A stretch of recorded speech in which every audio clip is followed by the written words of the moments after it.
Yo con mi apelación vengo a tu presencia, y al despertar me saciaré de tu semblante. Salmo 16. Bienvenidos hermanas y hermanos a esta nueva emisión de su programa Crecer Juntos, aquí en Radio Anglicana. Bien, dejábamos el programa pasado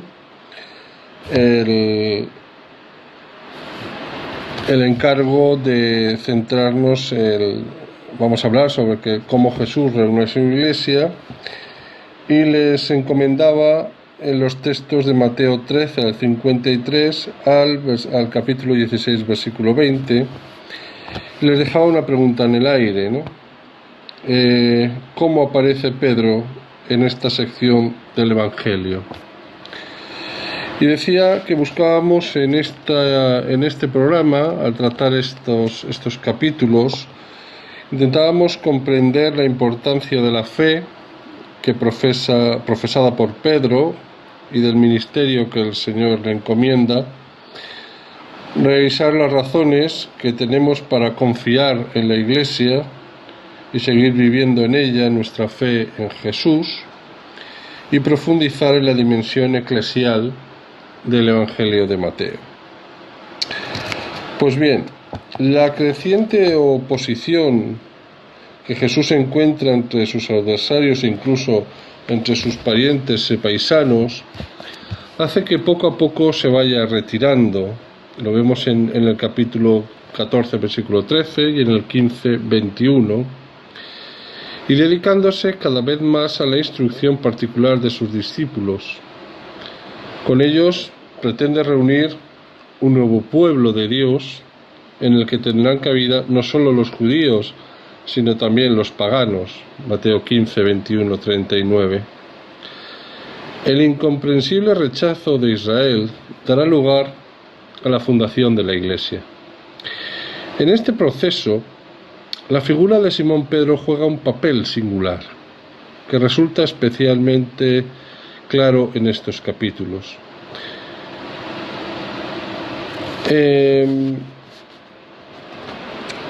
La narración evangélica que venimos siguiendo a lo largo de estos programas creo que llega hoy a un momento decisivo. El anuncio del reino choca una y otra vez con el rechazo de Israel, que no sabe reconocer en Jesús el Mesías esperado. Su misión, podríamos decir, que atraviesa horas bajas, y Jesús prefiere dedicarse a instruir de un modo particular a sus discípulos. Con ello prepara el nacimiento de una nueva comunidad formada precisamente por aquellos que lo acogen con fe. No es raro en nuestras comunidades o en nuestro entorno oír hablar de la Iglesia solo para criticarla o ridiculizarla a quienes tenemos en ella algún tipo de relación, cargo, autoridad, entre comillas lo de autoridad, que siempre tiene que ser servicio. Algunos creyentes se sienten amenazados porque interpretan este hecho como una especie de operación de acoso y derribo que intenta socavar lo que para ellos está firmemente fundamentado. Lo cierto es que muchos ven en la Iglesia un montaje, y muchas veces es esa la imagen que transmitimos con nuestra actitud. Lleno de fallos, de carencias, y algunos han perdido su confianza en ella. El Evangelio de Mateo tiene su propia visión sobre la fundación de la Iglesia y nos presenta a Jesús como un constructor dedicado a asegurar la solidez de sus cimientos. El pasaje que hemos propuesto y que hemos leído, cada uno de forma privada, nos presenta la fe en Jesús como el auténtico fundamento de la Iglesia, como la única roca sobre la que puede construirse una comunidad verdaderamente sólida. A veces los cristianos, incluidos nuestros pastores, presbíteros, etc., caemos en la tentación de apoyarnos en otras realidades y ponemos la confianza en ellas. Quizá por eso recibimos tantas críticas, porque no somos auténticos a la hora de vivir el Evangelio. Y sin duda hay críticas que sin duda pues tienen parte de razón. Y nos podemos preguntar qué papel habrían de desempeñar los pastores de la Iglesia para que la comunidad cristiana se edifique sólidamente. Y nosotros, a la luz de ese pasaje, ¿qué podemos hacer para colaborar en la construcción, en su construcción, de modo que muchos puedan recuperar la confianza en ella?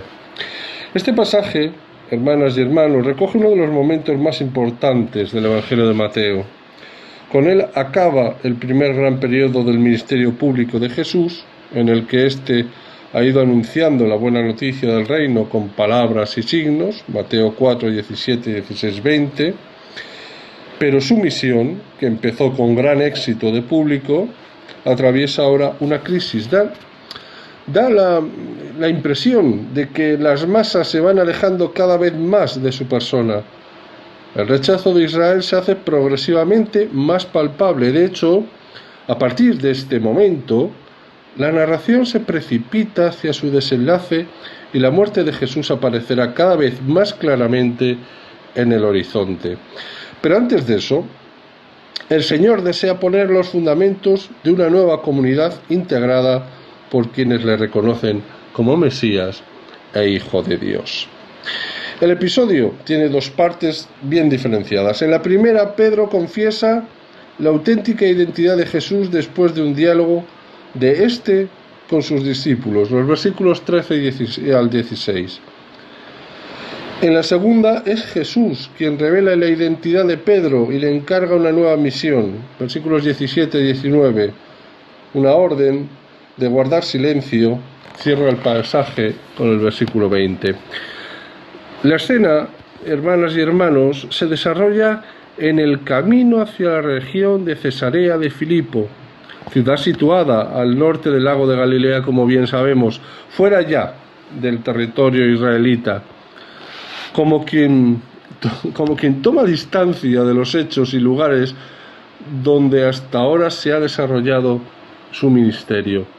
Jesús plantea a los que van con él dos preguntas orientadas a evaluar el trecho recorrido y a confirmar a sus discípulos en el camino del seguimiento que debía atravesar aún los tramos más difíciles. La primera, estas dos preguntas que van dirigidas a sus discípulos y obviamente también a nosotros, la primera de ellas va dirigida a conocer la opinión de la gente sobre su persona, pero las masas que han presenciado sus milagros y han escuchado sus enseñanzas solo saben ver en él a uno de los profetas, a un precursor del Mesías. La segunda pregunta se dirige directamente al grupo de los discípulos que le han seguido de cerca, pero solo contesta a ella Simón Pedro: tú eres el Mesías, el Hijo de Dios vivo. Esta respuesta es más completa que la que encontramos en los pasajes paralelos de Marcos y Lucas, que podemos comparar con Marcos 8:29 y en Lucas 9:20, e incluye los dos elementos fundamentales que reflejan el credo de la comunidad de Mateo. Recordamos lo que dijimos en otros capítulos, ¿no? sobre esta fe, esta comunidad de Mateo y cómo reflexionaba al mostrarnos el Evangelio. La reacción de Jesús ante la confesión de Pedro constituye la segunda parte del pasaje y no tiene paralelos en los otros sinópticos. En ella la fe proclamada por el apóstol es propuesta como modelo de auténtica fe cristiana para toda la Iglesia. Consta de tres elementos: una bienaventuranza, una promesa y un encargo.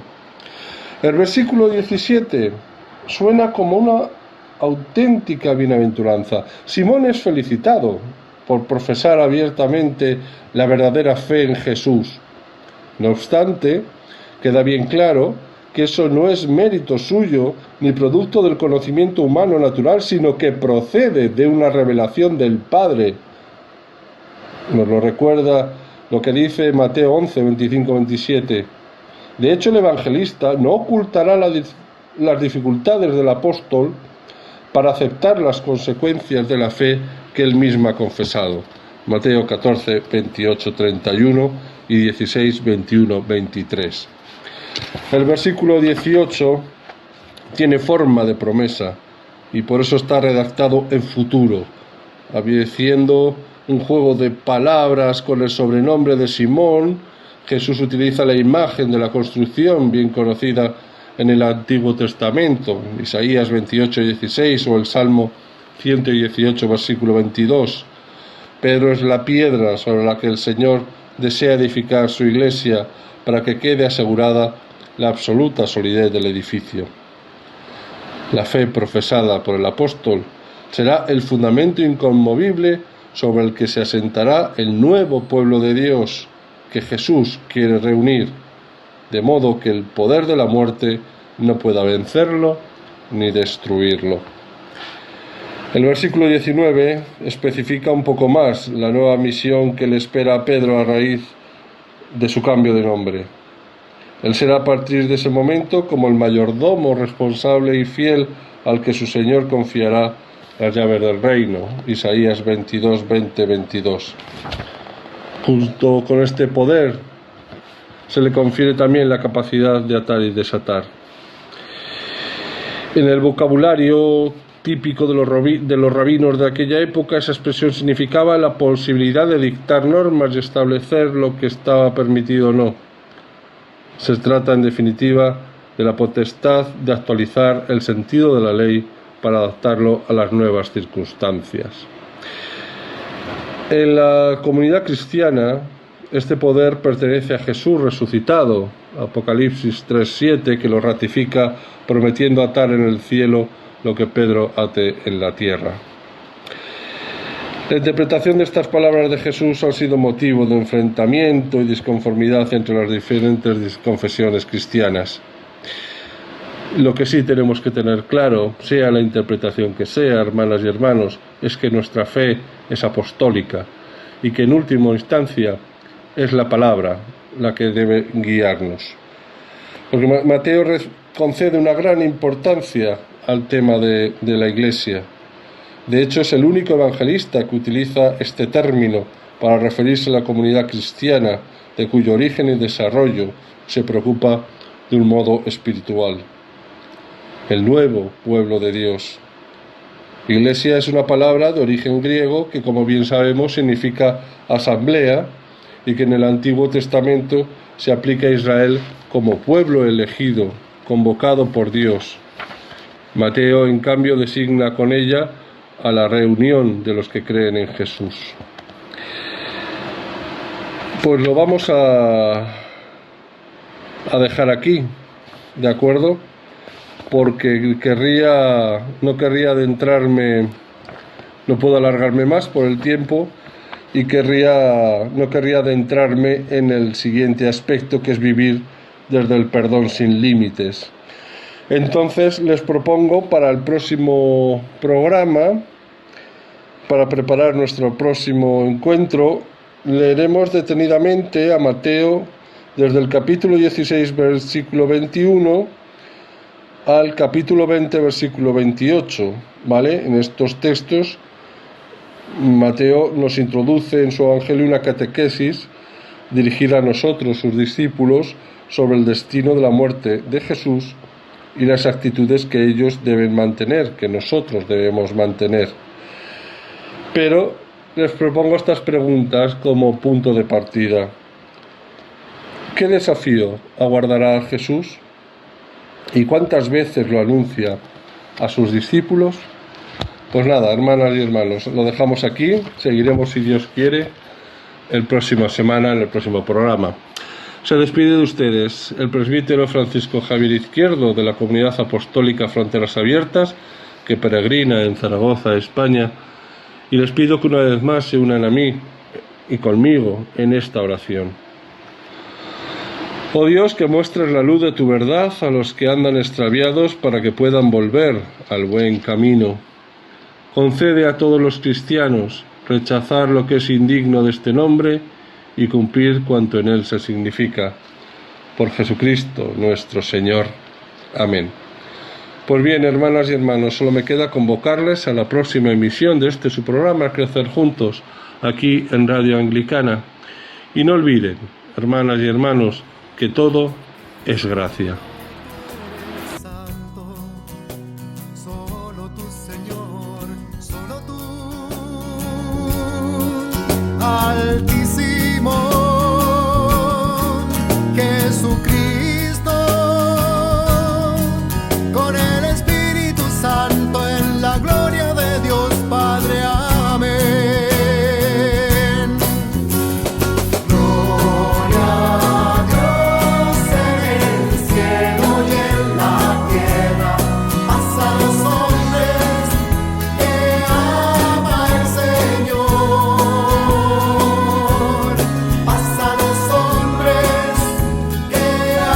En sintonía de Radio Anglicana, transmitiendo vía internet en www.radioanglicana.es. También puede escucharnos en su dispositivo móvil, descargando nuestra aplicación para Android e iOS.